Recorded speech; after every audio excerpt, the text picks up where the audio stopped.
Hello, ladies and gentlemen. Eddie Marcus here again, ready to give you your dosage of medicine. America, you know how you feel about God. You know, you say that you are one of the blessed nations on earth. You say Israel is special, set aside for God, but in your own minds, Israel has no connection with God any better than yours. Truth of the matter is that America does not trust God. It's easy to say you have faith, it's easy to say you believe, but when it comes down to action, you do not trust God. The evidence that you do not trust God is in the fact that you have chosen Donald Trump as your leader.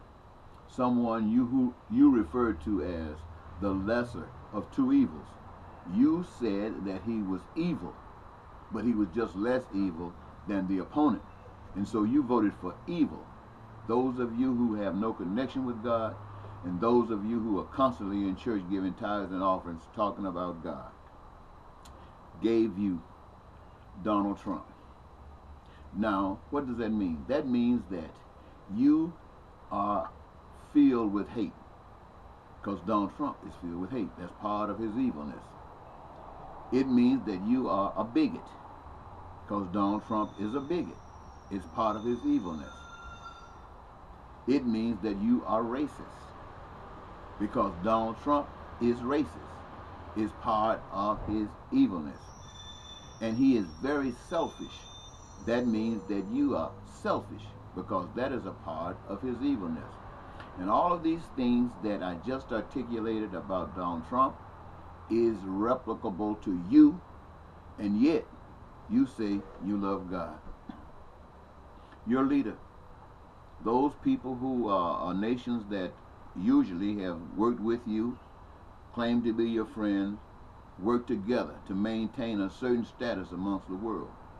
He has denounced them, which means so have you.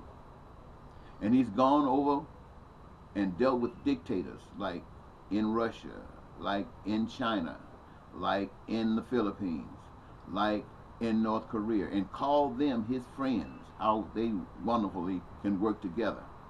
Which means that these guys who are dictators, who treat their people like you used to treat the slaves and treat black people today, they are his friends, which means they are your friends.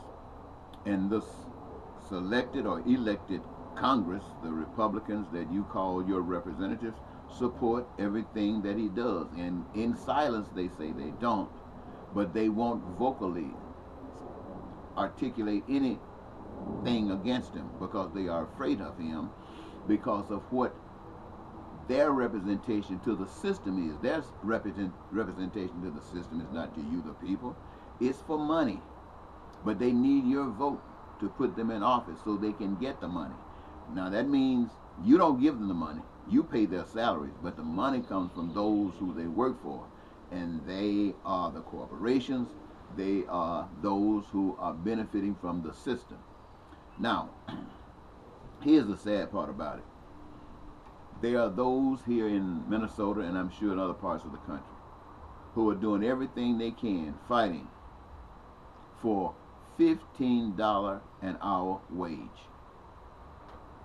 I think that is absolutely ignorant. I look at the people of the state of Minnesota arguing about a $15 wage. $15 wage, and not all at once. They're going to come in increments over a period of time. I was talking to a 14-year-old just the other day, and her conversation was, if she could drive a truck and they made $17 an hour, that would be so great. And it brought my mind to $15 an hour. Minneapolis right now, I think the minimum wage is $11 an hour.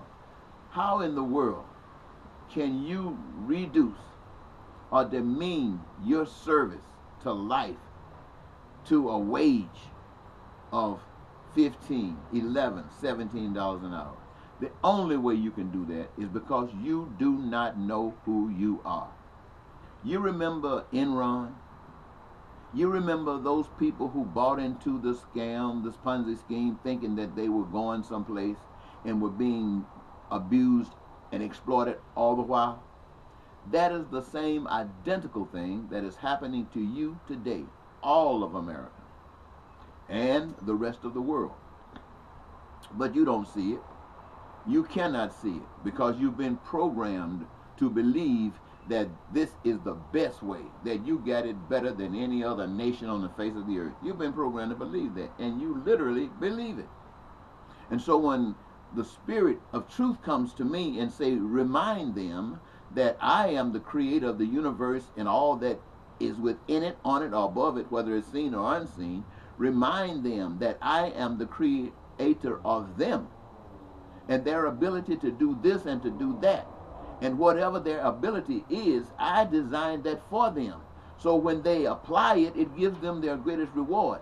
And at the same time, by doing it, plays a major role in the creative process of all of the things that are absolutely essential for survival. But not only that, all of the things that's necessary for their peace and their prosperity and the fulfillment of their dreams.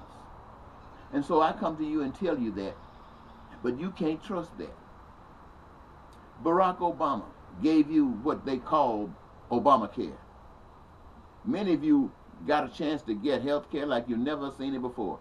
I heard one insurance salesman say that people who were out and didn't have any type of coverage under Obamacare, the medical facilities were packed.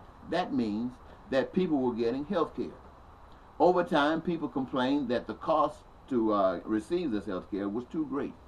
And I even heard Barack Obama say that it was a gift. Nevertheless, if those who were suffering from the cost, if the Republicans or those who were against it, who wanted to repeal it, could come up with anything that was better for you, the people, that he'd be the first one to want to sign on the dotted line. But all you got was, let's repeal, let's repeal. They never told you anything about repealing with what? They just said it was going to be better. And so now they're repealing, and nothing is better. You're just getting off the rolls. You're losing your health care because you bought into an evil liar that represents you. I come to you and I tell you that the Spirit of truth that speaks to me says that every last one of you are entitled to the best health care from the womb to the tomb. That's why the knowledge of medicine and all of its intricacies were given. That is why individuals who have the ability to have the medical skills to serve you are put here on the face of this earth. The only thing that you have to do is recognize God, and the only way you can recognize God is through recognizing one another and respecting each other as you want to be treated. And you will never have to worry about a lack of health care again. But you don't trust that. You want to go to the market system. You want to go to the private system. Let the private take care of it. Government fails. And totally turn your back on God and God's plan. And this is where you are. But it's my mission to come and tell you what I have just shared with you. And since you are so smart, since you are so together, let God, let us, we the people, see what you're going to do with that. I already know what you're going to do. You're going to do what you've been doing all the time. So my plea is to those of you who are totally poor, those of you who don't have any health care at all. I'm calling you by the power and the Spirit of truth and the Spirit of love to stand up for what is fair according to God, not according to the founding fathers, not according to capitalism, but what is fair according to moral values, what is fair and just according to love, what is fair according to God. Stand up. I'm calling you to stand up and let us do something about this. Yes, those who are suffering, who have bought into these others, they don't know any better. If they knew better, they would do better. And it is going to take you, you're standing up, the lesser of you, the most suffering of you. It's going to take you to stand up, to straighten your backs up in order to educate those who think right now that they're smarter than you. It's going to take your standing up to educate those who think they're superior to you. It's going to take your standing up to make this world a better place. It's going to take your effort. I'm calling the poor of you, the poorest of you, those of you who think $15, $11 or something wage is better. I want you to stand up and know that you can have the same thing in life that anybody that's receiving $20 million or $100 million for playing football can have. Because you have to change your way and apply God's way. I'm asking you, I'm pleading to you. Do you know how it hurts when I walk into any store, department store, grocery store, and I see those who are working there, working so diligent, working so hard, that thankful that they got a job, hoping that they can be able to meet the mortgage, hoping that they can have food on the shelves, hoping that they can send their kids to school, buy clothes and protect them, hoping that they don't get sick because they really can't afford it, hoping that they can have transportation. And I look at them and I watch them and I'm thinking to myself, if they only knew how hard and how long I've been out here trying to free them from this type of bondage, trying to free them from this type of persecution and oppression, if they only knew, would they themselves make a change? It's going to be on us. And I'm with those of you who are poor. I'm with those of you who feel that there is no hope.